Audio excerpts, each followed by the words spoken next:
Qərbi Azərbaycan, ermənilərin Nayambiryan adlandırdığı, əslində isə Barana adlanan Ləmbəli kəndi.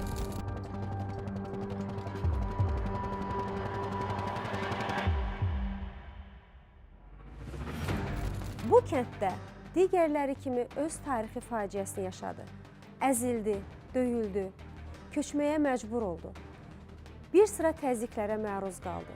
Əlbəttə ki, o torpaqların iddiasında olan ermənilər tərəfindən. Onun ağzını qıfırladılar, möhür vurdular. Biz damın içində qaldıq. Adamları çığırda, zorla doldururlar yük vagonuna, gətir tökürlər Zəngibasarda Uluxan stansiyasında. Ağlaşan, çığırışan, qışqırışan, cəmaata hərbi maşınlar tökdülər, ondan daşıdılar, heç kim bilmir hara gedir. Zamanında Borçalı kəndlərindən biri, sonralar isə, yəni 1921-ci il noyabrın 7-si ermənilərin tabeliyinə verilən Ləmbəli kəndi. Ermənilərin fikri oydu, bizi dağılsınlar. Ermənilər gəlsin, olsun. 49-cu il gəlib doğulmuşdular. Ancaq bütün boşaltmalı yerlər. Onda bizim təxminən 35-40% qalmışdı kənddə. Yəni hamısını çıxartmalı, təmizləməli idilər. Ermənistanı təmizləmək üçün də birinci növbədə bizdən, Ləmbəldən başlamalıdır. Çünki Ləmbəli Ermənistana girəcək darvazı idi, ən yaxşı, Gürcistan tərəfdən. Yəni Gürcistanın da borçları Azərbaycanlardır. Bu tərəfdən də Qazaq idi. Yəni bu qorxusu var idi ermənilərin. Ona görə də birdən gətirdilər polk erməni. Gətirdilər, hamısını doldurdular, bizləri qorxdular, əllərinə uşaqlarını avtomat verdilər, küçələrdə da gəzdirdilər, elədilər. Suyumuzu kəsdilər, həqiqi mənada suyumuzu kəsdilər, sonra işığımızı söndürdülər. Yəni, belə azar verdilər ki, biz özümüz çıxaq hələlik. Dözmək mümkün olmadı. Hətta çörək də vermirdilər. Gürcistandan çörək, Gürcistan xalqı, Azərbaycanlılar gətirirdi, verirdi. Su gətirirdi, verirdi. Cəmaat belə çox ağır vəziyyətdə qaldı. Çox ağır vəziyyətdə və dağılmalı olurlar. Ne eləməlidir? Başqa yolumuz yoxdur. Belə ermənilər məcbur ilə də çıxartdılar bizi. Ləmbəli faciəsi özünə məxsus bir yer tutur. Çünki sənədlərdə kifayət qədər materiallar var ki, ermənilərin hələ 1918-ci il dekabrında hücum eləmişlər. Ləmbəlilər də o zaman müqavimət göstərmişlər, silahlanmışlar, müqavimət göstərmişlər. Sonraki illərdə, 30-cu illərdə Ləmbəlilərə qarşı repressiya törətmişlər və Ləmbəlilərin bir qismini güllələmişdilər. Və hətta onları aparıb çölün ortasını dəfn eləmişlər ki, kəndə buraxmamışlar ki, bunlar xaindirlər. Sürgün məsələsi meydana çıxanda bizim Ləmbəlilər 1949-cu ilin oktyabrında öz başımıza gecəylə Borçalıya dağıldıq. Borçalıya, yəni Sibirə sürgün eləməsinlər deyə. Bir aydan sonra Moskva, ermənilər məcbur elədi Moskvanı. Moskva Gürcistan dövlətinə təzyiq elədi, təpindi ki, oradan o qaçqınların hamısını çıxardacaqsınız. Elə bəlkə də müharibəyə bənzədi ha o məsələ. Tezcə maşınlarla qapı-qapı düşdülər, bütün hamısını çıxartdılar. Sadaxlı stansiyasında qatara doldurdular. Öyle tavarını qatarlarına doldurdular hamısını. Heyvanı məcbur zorla doldurdular. Bu kəndi ermənilər çoxdan göz almışlar. Çünki ərazisi çox böyükdür. Ona görə də 1948-ci ildə SSR Nazirlər Sovetinin qərarı çıxdı ki, Ermənistanda olan Azərbaycanlıları köçürsün Küraraz ovalığına. Niyə Küraraz ovalığına? Çox adam bunun səbəbini bilmir. Ona görə ki, orada güllə atmağa ehtiyac yoxdur. Bu milləti qırmaqdan ötürü. O zaman orada yaşayış üçün heç bir şərait olmur, qızdırma xəstəliyindən xalq qırılırdı. Ləmbəli coğrafi mövqeyinə görə çox münbit, hətta sonradan subtropik bitkilər yetişdirilən bir sovxoz əmələ gətirmək istəyirlər. Və bunu da Gürcistanla tam sərhəddə, Sadaxlı ilə sərhəddə arada bir körpü vardı, Devel çayının üzərində bir körpü vardı. Yəni ermənilər üçün çox strateji bir məqam idi, məkan idi ki, bunu ələ keçirmək istəyirlər. Və deməli 1947-ci il dekabrın 23-dəki SSR Nazirlər Sovetinin kolxozçuların və digər Azərbaycan əhalinin Ermənistan istəyirlər Azərbaycanın Kür Araz ovalına köçürülməsi haqqındakı qərar qəbul etmişdi. Bu ermənilərə fürsət verdi ki, ilk növbədə Ləmbəlini yer üzərinə silsinlər və deməli ermənilərdən məskunlaşdırsınlar. Əslində bu talih Sovet hakimiyyəti dövründə güya neytral zona adı ilə nəzərdə tutulan Loru Pəmbəyin bir neçə kəndinin payına düşür.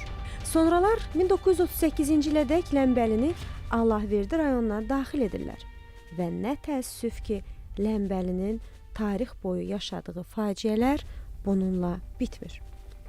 1935-37-ci illərdə Ləmbəldən başına çox bəlalar gətirdilər. 30 nəfərin 16-sı sürgün olundu, 16 nəfər. 4'ü güllələndi, 4'ü həbs edildi. Qalanları da qaçdılar, qaçaq oldular.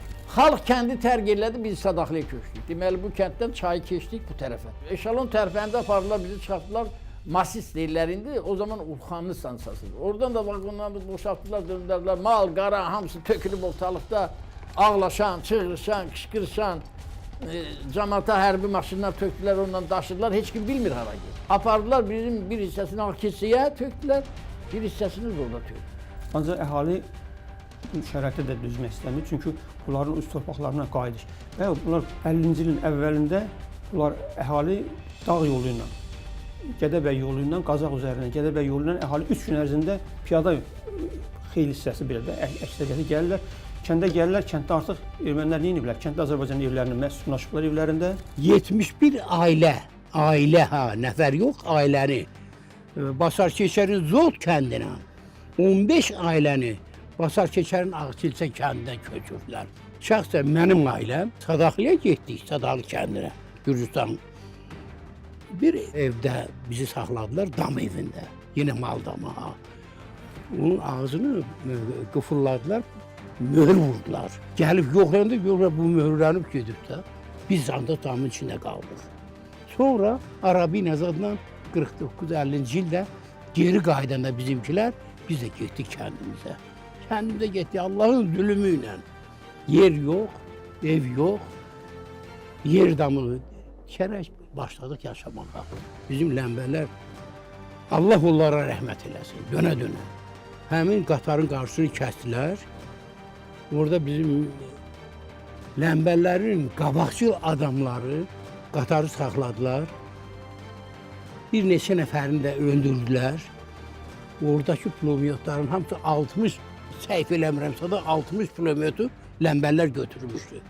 Bax bunun üstündə artıq Tbilizdən ermənilər gəldi, müharibə başladılar. Qırğın zorla əllərindən aldılar, pulemyotu geri göndərdilər. Onu göndərirdilər Landranikin qoşununa göndərirdilər. Ancaq bizimkilər aldı, 2 nəfərimiz də şəhid oldu ondan.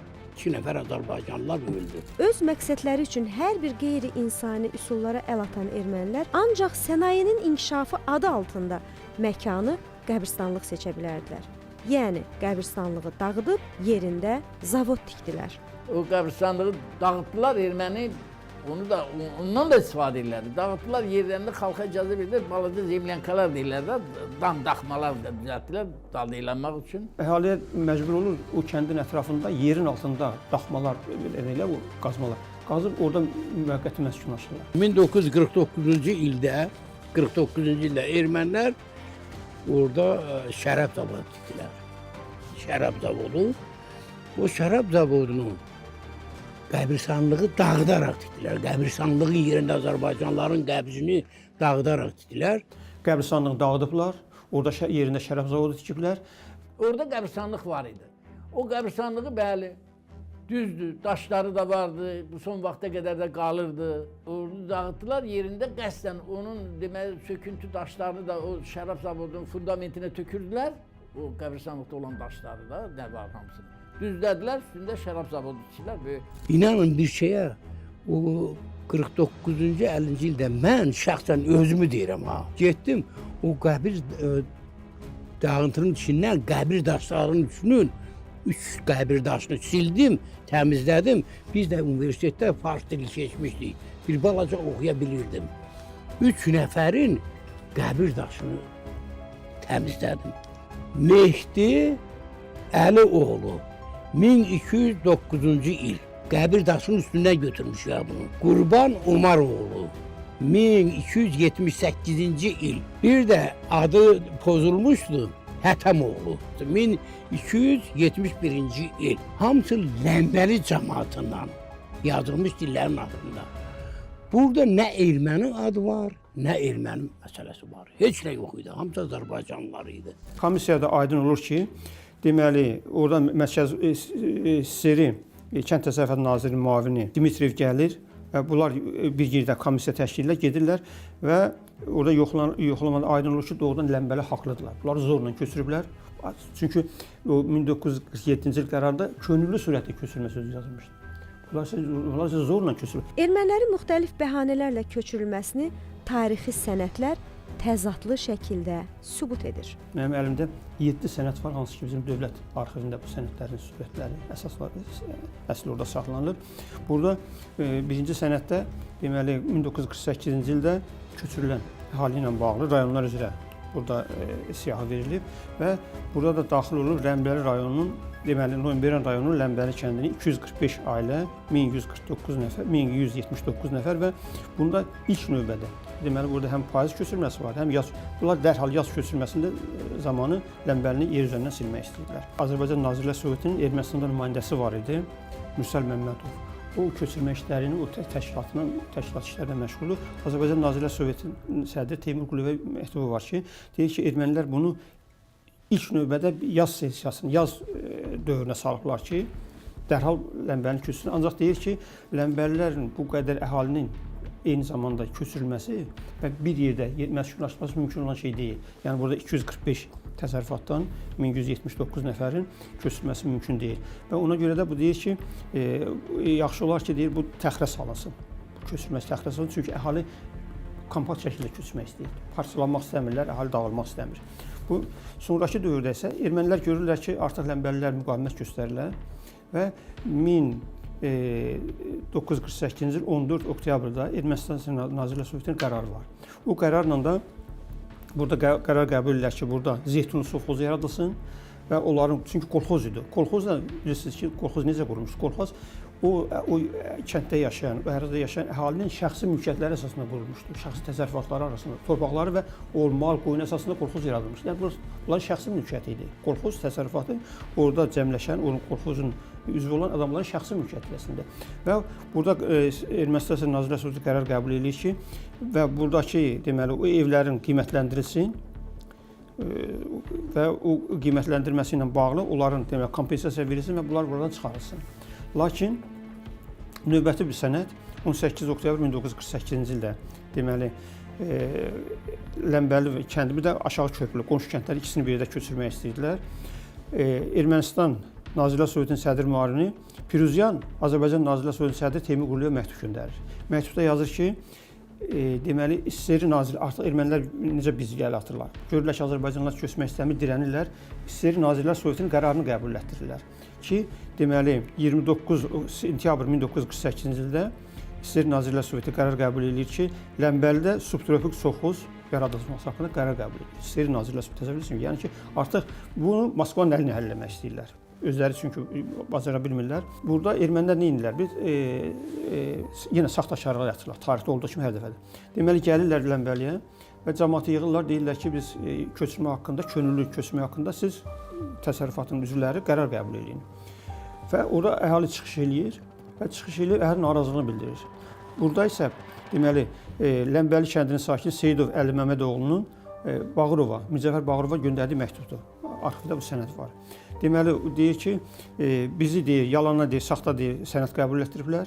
Biz imzalamamışıq o sənədi, bizim adımızdan qərar qəbul etdiriblər və biz köçmək istəmirik. Yəni ermənilərin bu deməli saxtakarlığı deməli üzə çıxır. Yenə bir başqa sənəd 26 oktyabr 1948-ci il sənəddir. Köçürmə İdarəsinin rəisi Gözəlovun Azərbaycan Nazirlər Soveti Teymur Quliyevə arayışı. Burada deyir ki, artıq deyir ki, ermənilər bu qərarı qəbul etdiriblər. İSSR Nazirlər Sovetinin əli ilə qərar qəbul etdiriblər və deyir ki, bizdə isə deyir bu əhalinin deməli o zorla köçürülməsi mümkün deyil. Bunların Azərbaycan buna qəbul etməyə hazır deyil bu qədər əhalinin. Və sonuncu bir qərar sənəddir ki, bu sənəd deməli Mövsüm Poladovun Köçürmə İdarəsinin Təşkilat Şöbəsinin sədri Kazımovla birlikdə, o zaman artıq Azərbaycan SSR Nazirlər Soveti sədri Sadıq Rəhimova və Mərkəzi Komitənin katibi İmam Mustafayeva arayışı var ki, onlar Ermənistandakı əhalinin, o köçürən əhalinin deməli vəziyyəti ilə bağlı deməli arayış göndərirlər. Burada yazırlar ki, 1949-cu ildə deməli Ermənistan Nazirlər Sovetinin sədri Karapetyan deyir, Ləmbəli kəndinin ləğv edilməsi ilə bağlı qərar qəbul edib, lakin əhali dirənib. Əhali deməli burada təsvir eləyir. Əhalini deyir 3 gün ərzində adamları çığırda zorla doldururlar yük vaqonuna. Gətirib tökürlər Zəngibasarda Uluxanı stansiyasında.